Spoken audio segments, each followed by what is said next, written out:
Have you ever wondered why some marriages seem to thrive for decades, while other marriages seem to crumble or even fail within a couple of years?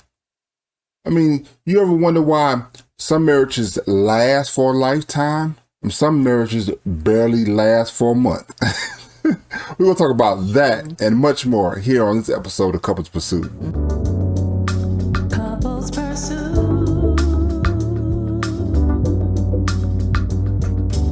Hello, this is Vincent And Valerie Woodard. And on this episode of Couples Pursuit, we're going to talk about how to build a godly marriage to last. Amen. Amen. And we thank you so much for joining us here on Couples Pursue. Our goal here is to give you the biblical principles to not only to pursue, but to maintain a successful marriage. So look, if you're new to our channel, we'd like to say welcome. And if you're returning, we'd like to say welcome back. Hey, do us a favor.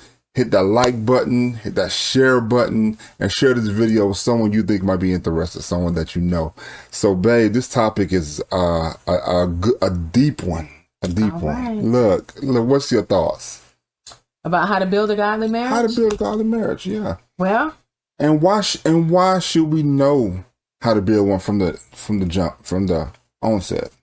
Well, I think the answer to that question is, first you have to consider whether or not God is important to you in your life. And the reason why, you might be wondering, why a godly marriage? What does that have to do with anything? Well, we teach from biblical principles.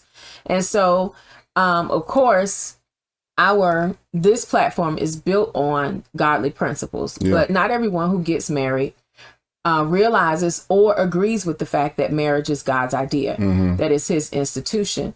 And just like you would take a Volvo to a Volvo dealership, you take a Mercedes to a Benz dealership, you take Tesla to Tesla, you take God's property, God's creation back to him. Yeah. And so marriage was built by him. In the book of Genesis, it began. And in the book of Revelation, Jesus Christ, the bridegroom will come back for the bride, which is the church. Yeah. And so all throughout the word, there's talk about marriage, and there's a way that it should be done. That's true. And successfully done is by his principles. That's so true. That's so true. And I love the fact that you brought up the car analogy, because I thought you might like that. Well, a lot of times, so marriage, we get married, we say we old enough to marry, or do we want to do, and then we just have to go pay a fee to get a marriage license, then find somebody to marry us, and we get married. Yeah. But for so many other serious things in your life, you're required to learn something about whatever it is you're jumping into.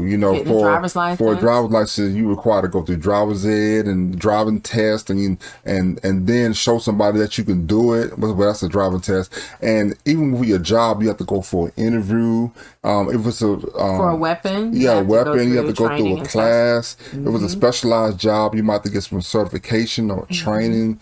Maybe even go to college, get some degrees. It's like we care about so many other things that I'm not gonna say that's not that important. Right. But it's your marriage is like one of the most important things that you can ever do. When you say I want to marry someone, that's one of the most important things. And a lot of us don't get instruction before we do it. Yeah, it's a huge decision. Yeah, we don't learn anything more about it. You might have talked to a friend or two. You might have talked with your pastor, some pre-marriage counseling. Not knocking that, because that's always good. But we don't learn enough about what does it mean to actually. What are we doing? What are we doing when we get married? When I say I do, what am I doing to? It's so true, because we talked about this before, but we marry because we feel we want to keep feeling the feeling that we're feeling. We want to keep feeling the feeling that we're feeling for a lifetime. Yeah. But we all know that situations change, circumstances change. Each person is different. And if you spend enough time around them, you're going to see every facet, every emotion. And then you have to still be able to love outside of feeling those feelings, because a lot of the emotions that we feel are not based on love. That's good. They're based on satisfaction. Mm-hmm.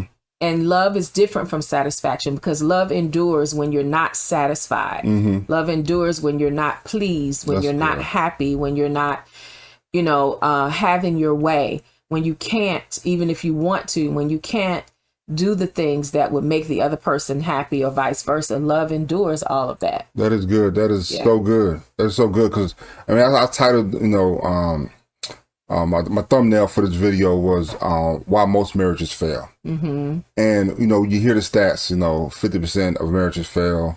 And it's really, those numbers, whatever you want to say, is the lower, it's the higher, but it's in a ballpark of, it's a lot of unsuccessful marriages out there.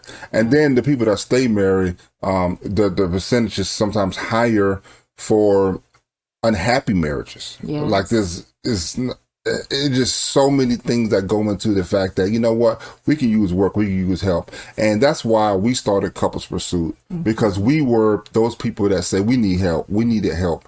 And we went to counseling, and we went through our own trials and figuring some stuff out. And we realized that, the Bible speaks so much about how marriage is supposed to go. Now, everybody in the Bible do marriage the way that God initially planned it. Well, no. But he made it in Genesis 2:24, and that's where we base everything from Couples Pursuit. We base it off of it's so many scriptures, but this one pivotal scripture, actually two, Genesis 2:24 and 25, and it's familiar. But listen, it says, "For this is why a man will leave his father and mother." And in the CSB version it says to bonds with his wife. Some other versions mean to cleave or to pursue his wife. And the two shall become one flesh. They should become one. And then 25, I think it said 25, not I think it says 25 says that they were both naked and unashamed. That scripture right there is like, okay, for the man leaves his mother and father and cleaves and bonds with his wife, that the process, the principle, the promise is that they shall become one flesh. A lot of people fight that process of becoming one flesh. So we're going to talk to you tonight about what we found that has worked, not only for us, but it's worked to. But it works. It works. The couples that we've counseled, that we shared this with, and they was like, wow, I've never really quite looked at it like that. So we're gonna give you five principles for you to grow on. Hopefully, this will help your marriage. You ready, babe? I'm ready. All right. So one is your marriage is a covenant, not just a contract. Yes. What does that mean? What does that mean? Yeah. A covenant, I love how we learn in the Bible that when God formed Eve and he took the rib out of Adam and he took it and formed the woman and he brought the woman to Adam, the first thing that Adam said, he didn't say, wow, God, that was good. You know how I like them. I like what you did right there. Yeah. He didn't say that. He said, the first thing he said, now this is bone of my bone and flesh of my flesh. He's recognizing that his spouse's well-being is just as important as him. It's like she's part of him. Yeah. It's just as important as he is. He made a covenant with the first thing he did was made a covenant with his wife. And said, whatever, you're bone of my bone, your flesh of my flesh, you're that important to me. And so now, and from that, you don't want to hurt yourself. You don't want to harm yourself. Most people don't want to, bring, hurt and disgrace and disappointment to their own selves. So why do we do that to our spouse? Yeah. So the fact that your marriage is a covenant, it's saying that this person's well-being is just as important as yours. You made a covenant to your spouse unto God. And what is the covenant? It's a bond. Yes. And covenant was sealed with blood. In the word, it was sealed with blood because life equals the blood. There's life in the blood. And we're not talking about some pagan ritualistic sacrifices or anything like that. Blood is symbolic to God. It's significant to God. Yeah. And for those of us who believe in Jesus Christ, it is by his blood, the shedding of his blood, that we become one. That's right. With him. And so instead of there being animal sacrifices and all of those things anymore to atone or to pay for sin, he paid for that sin. He covered that sin. And so that was such a huge undertaking for us. And when God put Adam and Eve in the garden, when you hear about in the word where people come together and they get married, they say they knew one another, and they talk about that knowing means the intimacy, and in intimacy there's the breaking of the hymen, the woman's hymen, when she's a virgin, and that's a tiny portion of the woman's female reproductive parts that is broken when the intimacy occurs, and there is a shedding of the blood. There is a covenant between man and woman. When they become married, they really become one, and God no longer sees you as just you. Yes, he sees you individually, but when you make that bond, he sees you as husband and wife. Yes. He sees you as one, and the two shall become one. It is inevitable. And you can be one and not be united, or you can be united and not be one, rather, because of the refusing to follow these principles we're going to talk about tonight. And it's okay if you didn't know or you don't know. Now we're going to give you the information, because these principles, if you treat your spouse in this way, if you follow these principles, then your marriage is going to transform. It's going to transition. It's like gravity. If I took a ball and rolled it off a cliff, it's going to fall to the ground. If you do this, it's going to happen. Exactly. It's a principle. Yeah. And that even works. I hear some people talking like, you don't know my spouse. You don't know what they've done. You don't know what they like. Look, God gave us each a charge to do. He's never contingent on if the other person does something, then you can do. We're not talking about divorce and all those things. We're talking about what can you do to help your marriage? What can you do personally to increase the chances of having a successful marriage? What can you do? Because if you change, they are going to respond to that change. Yeah. And the responding, it could be negative, as in they don't do anything differently, or they don't want the marriage, or because sometimes people, they're dealing with all different types of struggles, and it would be nice if we could say everybody ends up back together. It has to be, their choice. Yes. And your choice. But what we're telling you is this: if you do what you're supposed to do, you increase the chances of your marriage coming back together. Even the word says, if they leave, you don't force them to come back. But the sanctified wife sanctifies the husband, and vice versa.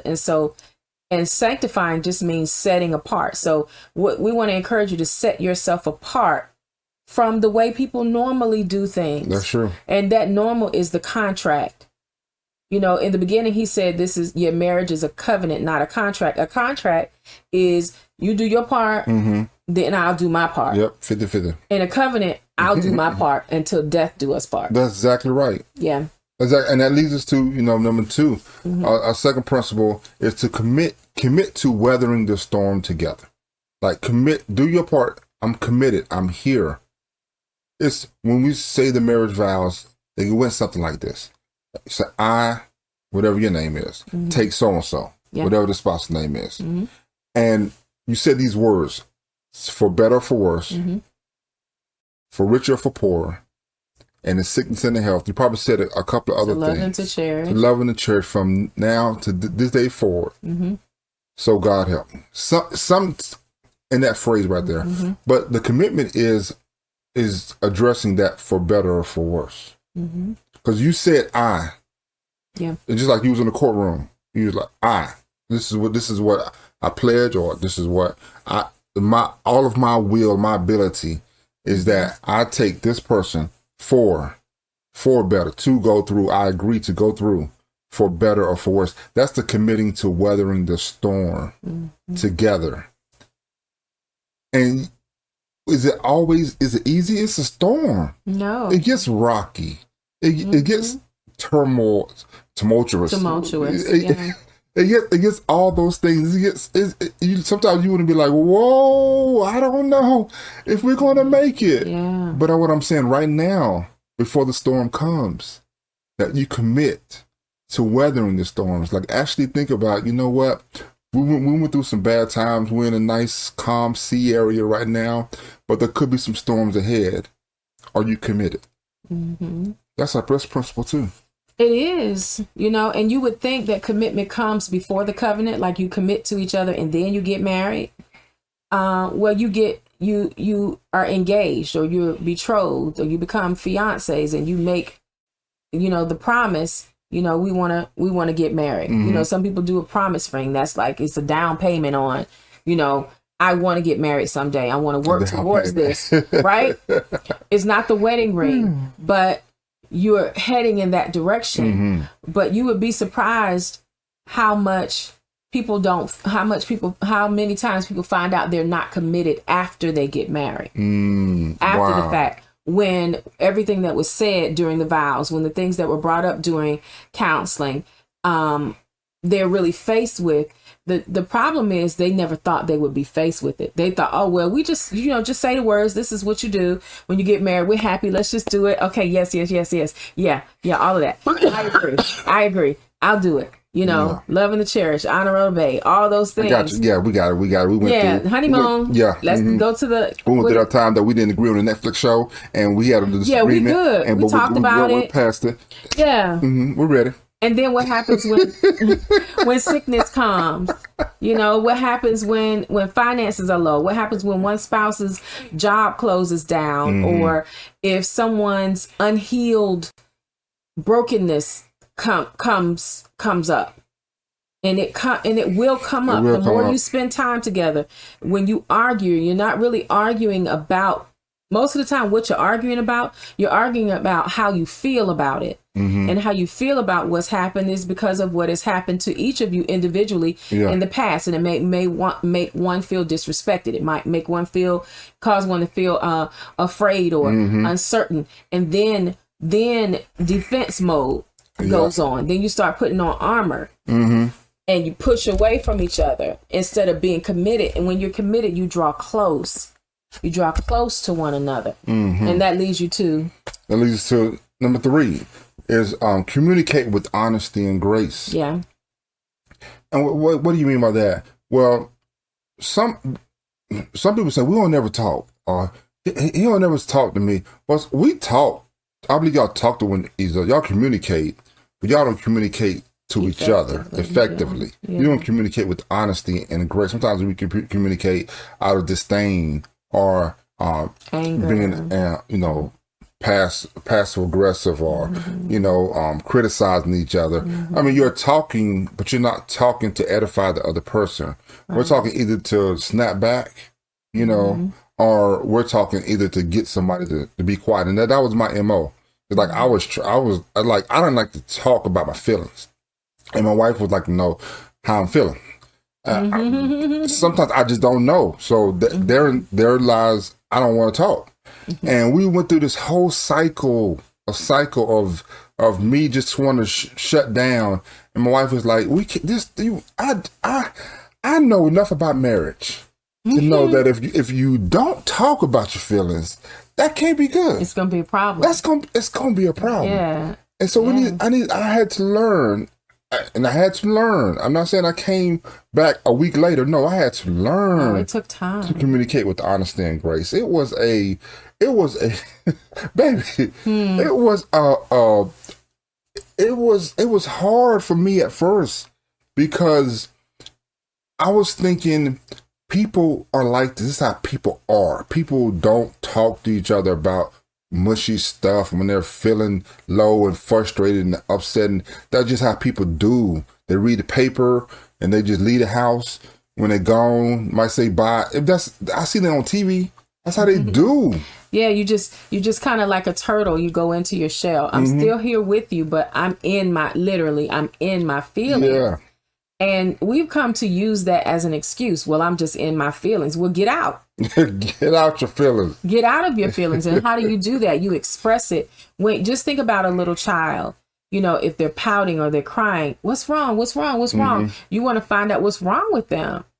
Now, some people just, don't care and just like, shut up, stop crying. Yeah. But that doesn't solve the problem. Find out what the problem is. Address the issue. If they're overreacting, then you address the overreacting. If it's a legitimate issue, you address the issue. And then the next time that situation comes up, you don't have the meltdown. You don't have the tantrum. You don't have the fear. You can teach them how to walk through it. Now, is your spouse a child? No, I'm not saying that, but to be completely honest, many times the issues that are not worked out between husband and wife are because issues were not worked out as children. That's true. Or you saw how adults either handled it poorly or didn't handle it at all. And so you just, we resort to, this is how I am. This is how I grew up. Well, that doesn't mean that this is how we should be or how we should continue to go forward. When we come together as husband and wife, there needs to be a covenant that this joining together is between us and God. Then there needs to be a commitment that we're not going to run from it. And then there needs to further be a commitment to communicating about whatever comes up. That is so true. That is so true. We're giving you game here. I'm trying. Look, these took us years. I'm about to say these 12, but we probably didn't come. We probably didn't say this is what we're doing until we actually say, what is couples pursuit? What is couples pursuit going to be built on? Going to be based on? And it was like so many other therapy models that you could use or whatever. We was like, nah. Let's go deep. What does the Bible say? Yeah. About marriage and what's God's ideal, what's his plan, his purpose for marriage. And that's what we was like, that's it. Let's go back to the beginning. Yeah. And so we giving you what we've based our model. Whatever you come to us for counseling, whatever you come to us for any kind of therapy session, we based this, everything we based on. Now we give you some real practicals. We tell you, some things you can use, some effective communication techniques. We tell you some conflict resolution techniques that you can use. That leads us to our fourth one, to connect intentionally in all areas of life. Your connection, your intimacy with each other is so crucial. Think about it. That's my fourth principle. That's my segue into that. It's connection. Your if you're a woman, your man, your husband, your hips, your body, your affection is the only thing. If he's a godly man, if he's just trying to live right, it's the only thing that he has as far as intimacy in this world. Is you. And when y'all deny each other, same thing with him, what you want from him, if y'all deny each other legally, he's not getting it from anywhere else. He's not supposed to be getting it from anywhere else. And what happens when somebody's not connected? They disconnect. That's when a marriage is not staying connected, they eventually disconnect from one another. And if you're going to, when we disconnect, you're going to rob the other person of that affection, of that intimacy, physically, emotionally, spiritually, mentally. That's what we're doing. Recreationally. Yes. Yeah, having fun. I love hanging out with my wife. Yeah. Y'all see us, you see us taking videos and pictures and going to concerts and movies and shows, and I just like hanging out with her. That part wasn't a chore because she crazy, y'all. She's funny. She's funny. Me? Yeah, but I'm just a serious kind of girl. I don't know what you're talking about. But I'm just saying. But it's still work. It's still work in the sense, not like it's labor or laborious. It's work in the sense like I want to continue to do it. Yeah. Like Okay, date night coming up. I want to see how much fun what can we got do? One coming up. Yeah, how much? What can we do? And that's the connection part. We're staying connected. I want to stay connected. Yeah, and you know what? When you communicate, that it's an automatic. I like to say, communication. Communication is the forerunner to connection. Mm-hmm. You know, if you communicate, like for instance, if my husband has an issue, rather than him going to, let's say he played golf and he doesn't, if going to play golf for 5 or 6 hours, right? And then coming back and taking a shower and just going to bed. Yeah. And never talking to me about whatever has happened with him. Now he's gotten some relief because he's distracted himself with an activity, but he's having all of these emotions that he's not sharing with me, which means that I cannot help him through it. And if I'm not aware of it, then if I am aware of it, then perhaps there's something that I can do. If I'm aware of it, perhaps there's something that, you know, there's comfort that he can receive from me. But if he is ashamed or not comfortable with being vulnerable, with saying, I'm hurt, I'm angry, I'm frustrated, I'm afraid, I'm fill in the blank with the person that he can be physically intimate with, that's kind of backwards. Yeah. Because I wouldn't want to be physically intimate with someone that I couldn't tell all those things to. And just imagine he does that year after year after year, and he lets all that stuff build up in his heart. And he finds something to do to run away from every situation. Well, while in his running away from the situation, he's also going away from me. Yeah. And that's where you get into those issues where you have, it starts out what you think is small with that person that you like somebody else's picture, you like the comment, you're Instagramming them, you're messaging another person of another's sex, and then next thing you know, you're having longer conversations, and then you get on the phone sometimes. Sometimes people going out to get something to eat. It's running to those because you're feeling like you can't share, because you have the feelings, and you're going to share them.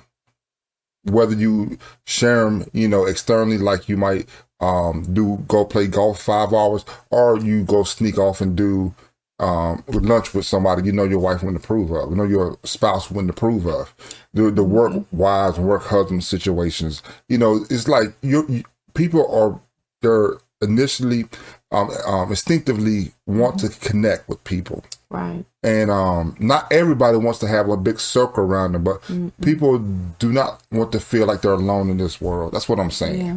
And so when I can't have that connection with my spouse, unfortunately, sometimes something will take its and sometimes that something is inanimate. It you know, it could be golf, it could be alcohol, it could be just taking the edge off, it could be recreational drugs. I don't know what that is. That's just like, why is it fun to be high? I don't know. It could also be pornography. It could be, I don't know if they'll put me in Facebook jail for saying this, but it could be masturbation. It could be, it could be it could be being a workaholic. Yeah. It could be any number of things. And especially if it's something that's not harmful, but it's a distraction, like, well, I'm just working. I'm just playing basketball. I don't do anything else. I don't go anywhere else. But are you giving that same effort to connecting with your spouse, your life partner, the person that you joined together with to grow with? Why wouldn't you give attention? Why would you marry someone you don't want to spend time with? Wow. My goodness. And if the time that you spend with them is difficult, then you got to double back to the communication. What's going on? Yeah. Well, she always complaining. Why is she always complaining? What's going on? Have you talked to her? Well, he don't talk to me. Well, why doesn't he talk to you? Have you investigated that? Not nagged him about it, but have you investigated it? Have you prayed about it? Have you prayed for them? You know, have you become closer? Because once my husband knew he could trust me with anything, he trusted me with everything. Yeah. And I mean, men, whoa, I'm trying to tell you, that's a load that you don't want to carry throughout your marriage when it's that thing, it's that issue, that's something that's unspoken for you that keeps coming up, and you don't want to tell your spouse, you don't want to tell your wife about it. And so it's always there. It's like trying to hug your wife with a boulder in between you. Wow. You know, it's like, it's always there. Mm-hmm. And when I'm able to tell my wife, just all those intimate, all those things, even from way back when in the past that you might not even think they're showing its face now. Mm-hmm. And you can tell your wife those things and just share. Like, I know you might not say, well, I can't talk to my wife about that. That's why we're giving you this game right here. That's why we're giving you these 5 biblical principles. Mm-hmm. So you can work your way to saying, baby, can I talk to you? Yeah, I want to share something. I want to share something with you because, I said it before, but, we are eager to share our beds before we share our hearts. And then we hide our emotions from our spouses, and we only do the flowery things like, it's a holiday, it's our anniversary, or if you want the intimacy, check out, this is kind of off the cuff, but check out the way you approach intimacy with your wife or with your husband. Is it a cat and mouse kind of thing? Is it a rough kind of, I want it kind of thing? Or is there communication and connection all throughout? And then you come together and it just kind of happens naturally. Mm-hmm. Do you expect your spouse to be intimate with you when you've been angry with them, or when you've been rough or abrasive with them? Yeah. Do you deny your spouse intimacy when you don't get your way? Like, love doesn't do that. And while we're here, okay, like, so I had talked to a man, and I'm telling him, he's talking about intimacy issues, and I said, so are you like trying to come on to your wife, or like trying to get your wife in the mood the way like you would want to be getting in the mood? Like, you treating her like she's you. You thinking you don't need this warm up, you don't need this foreplay, and so you don't understand why she needs it, and therefore you're not going to do it, and then you're wondering why you don't.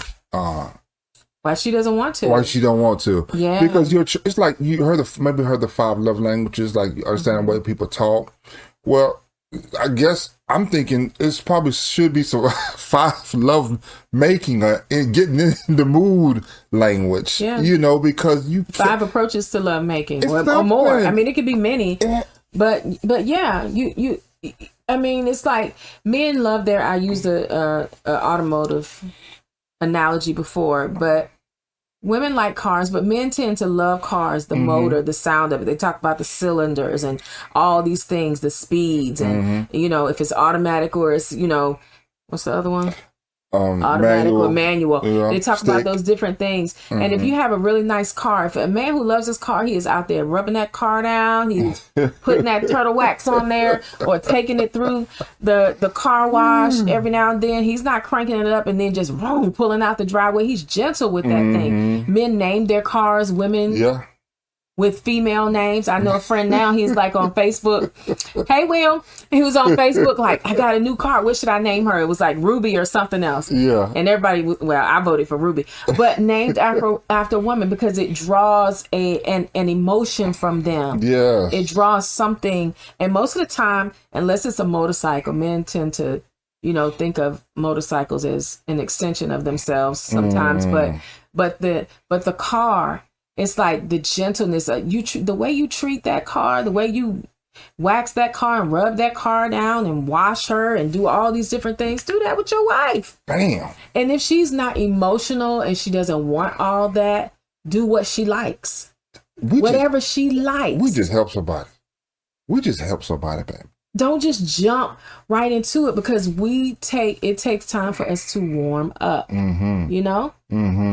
And so we don't want to be treated like a piece of meat. And believe it or not, men don't always like to be treated like a piece of meat. That's Sometimes true. They, are in the mood and it's like, woo, I just really feel it and let's just go for it. And you can agree on that. Agree. Sometimes I feel like that. Yeah, sometimes it's like your mind might be willing, but the body be like, hey, bro, Okay, but tomorrow, right? On either end, but we agree, and my husband never wants me if I don't feel like it. That's right. Like he doesn't want to force me to do it. And it's not, you don't have a problem with that, fortunately, but it's never, he never wants to feel like I'm just doing it because he wants me to do it. We know how important connection is. We going around this, I ain't say going around a circle. It's just so many ways that you can approach the fact that connection is that important. And it's so important that we should find our way back, or find out where they're,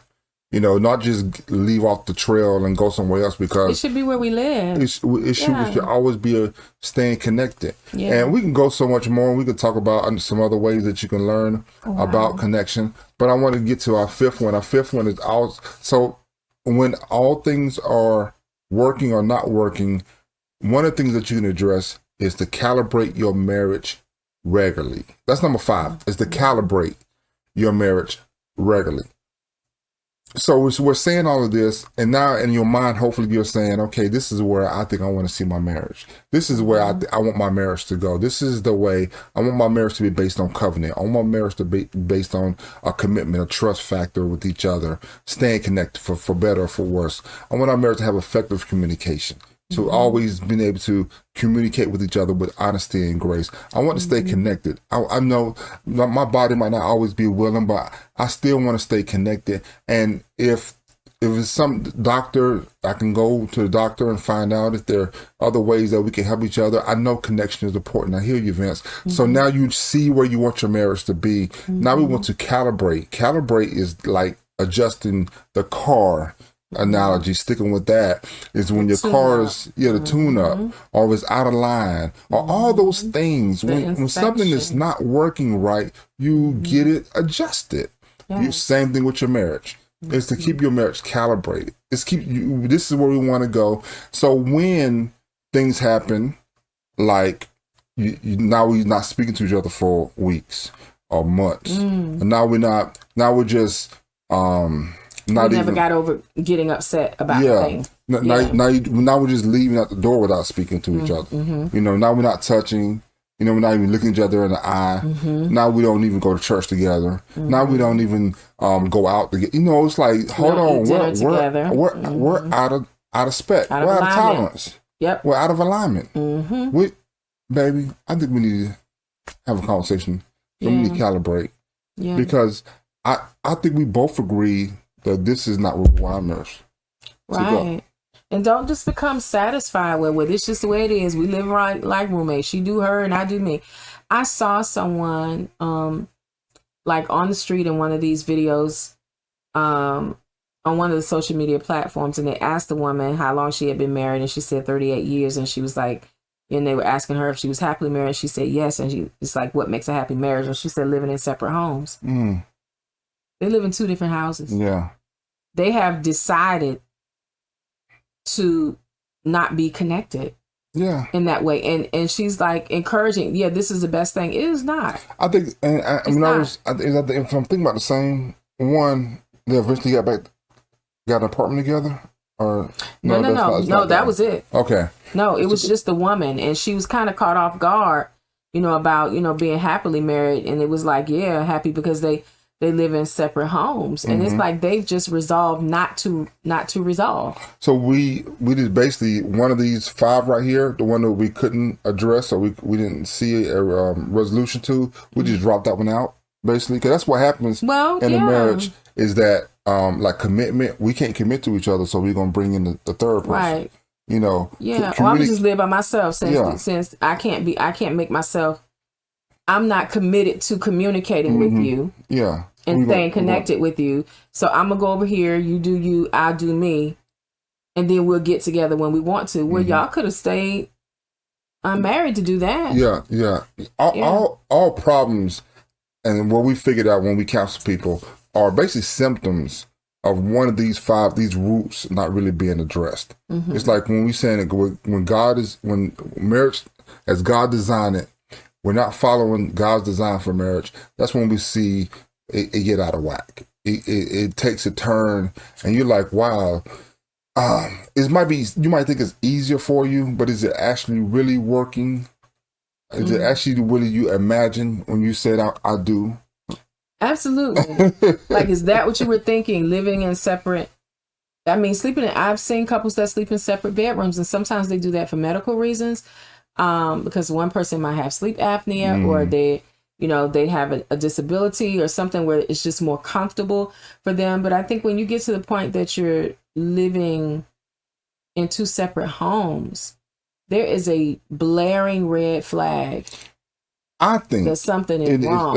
It's a red flag, and don't give up on your marriage that easily. Don't just say, you know what, we're dropping out. We're just not gonna.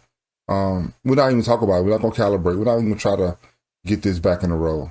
And it's gonna be broke down. We're just gonna leave it on the side of the road, and we're gonna move on. So I'm gonna bring up something, and I know we're getting long in time right now, but what you said before about your unwillingness or the belief that, we couldn't have this kind of marriage, like this was foreign to you. You thought this is just how people do. And see, that to me is also one of those things, I think, that if you had not checked it, some people don't decide to divorce, they just decide to disconnect. Yeah. And I feel like that's what happened. They disconnected. I'm not willing to deal with what's going on with me. Don't touch this. This is my pain. This is my issue. And if you touch it, I'm going to explode. So rather than me do that, I'll go over here. You stay over there. You pay these bills and those bills. And when we want to get together, we can make a decision to get together, to be physical, to be intimate. We might even go out, go on dates, go to the movies, but I don't want to spend my intimate day-to-day time with you. Wow. That's kind of scary. Yeah. And the flip side of that is staying in the house with someone and still not doing that. Like, what a waste of love. What a waste of time. And that's why I think it's so important that was number 5, was to calibrate your marriage regularly. And calibration, what we're talking about, is exactly what the word says, is we're actually trying to get back in line. What we said I do too, we're trying to get back in line with that. And if you follow these mandates, and that's basically what they are, they're from our book called The 5 Marriage Mandates. And we wrote this book just like if we had 5 counseling sessions with someone and counsel them on these 5 principles. And these 5 principles, man, they work. I'm trying to tell you. This book right here, you can get it. It's a link down below. It has a study guide to it. So if you want to share it with your church, or you just want to do it with you and your spouse, it has actually a study guide. It has questions in it. And it's a short read. You can see the thickness of the book is not that long, but it's power packed. And if you want to get this book, you follow the link below. I believe this book will help you. I'm not saying it as a self-employed. Yeah. We would not have released this book if we didn't think it can help someone. Man, this is my husband's passion, and I'm passionate about it too. But the way that these mandates transformed our life, our married life, our day-to-day life, like, we can truly, honestly say now that we are each other's best friend. If something happens, the first person I want to tell is him. Exactly. If something happened, good or bad, funny, indifferent. It's like, I want to share. Baby, guess what? Right? And so the more positive shared experiences we have together, the longer lasting our connection, the deeper our connection. So I can connect with him about emotional things, about physical things, about fun things, about intellectual things. And that is intimacy. That is the getting, that is the becoming one. That's it. Because no one can come in between us. Nothing another man can say to me. I don't care how much he compliments me. Even if my love language, if he's working, coming towards me with my love language, right? What is love language? Is words of affirmation, gifts of service, acts of service, rather. Receiving gifts, physical touch, definitely. Don't come with that. And then what's the other one? There's 5 of them. So what I'm saying is, even if he comes to me with that, I'm so engaged with him. I'm locked into him because he's the one who what's the word? Who cultivates my soil. He's the one who digs. Or you ever seen a garden? They dig around in the ground and they plant the flowers and they take that time. He has tended to this garden, and I'm tending to his garden. Exactly. So look, we urge you to get this book. The 5 Marriage Mandates is a story about biblical principles to help anyone overcome any marital challenge. 5 Marriage Mandates, link down below. So, babe, I it's so much more we can say. It is. I'm sorry, I got carried away. But it's you know what? People get the book, they can read more about it. Yeah. But pray for the people, baby. Yes, and before I pray, if you have questions, if you have concerns, if you want to talk to us, if you are struggling, if you feel like you want help, but maybe my spouse doesn't, there's still hope for you. This book is good for even if you're happy. Yeah.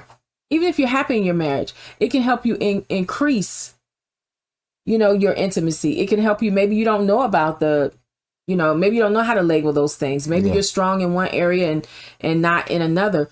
It will help you even if you're happy. It will. And so we just want to encourage you, if you want to chat, that information is also going to be on this, what did you call it, baby? In the chat. The information is going to be in the chat, in the comments. Right. Look for it. It's around here. It's around here somewhere. Yeah. So, yes, let's just pray. Father, we just thank you. We thank you for your goodness, your grace, and your mercy. We thank you for your love and your kindness. We thank you, Father, for restoring us, Lord, and encouraging us to go and give back, to go and pay it forward and restore to another, God. We pray for everyone that is watching, either now live or that will watch in the years to come, that this information is available, that they will seek your face, that they will see, hear, understand, acknowledge, and implement these 5 mandates, these 5 principles, and that, Lord, you will reward them with the fruit thereof, because your word says that your word will not come back to you void. And if you have said that when 2 are joined together, let no man put asunder, and that the 2 shall become one when they cleave to one another, that they will be naked and unashamed, God, surely is true. And we thank you that marriage is your idea, and that it was created for your purpose, but it was also created to bless us. So God, would you bless them? Would you keep them? Make your face to shine upon them. Be gracious to them, oh God. Lift up your countenance towards them and give them peace. Keep them from all hurt, harm, danger, sickness, disease, virus, and every type of evil influence. And we thank you for this in all things, in Jesus' name. And we'll see you again here next time on Couples Pursuit Live. Bye. Bye. Thank you for watching this episode of Couples Pursuit Live. If you enjoyed this video, here's another one we think you'll like.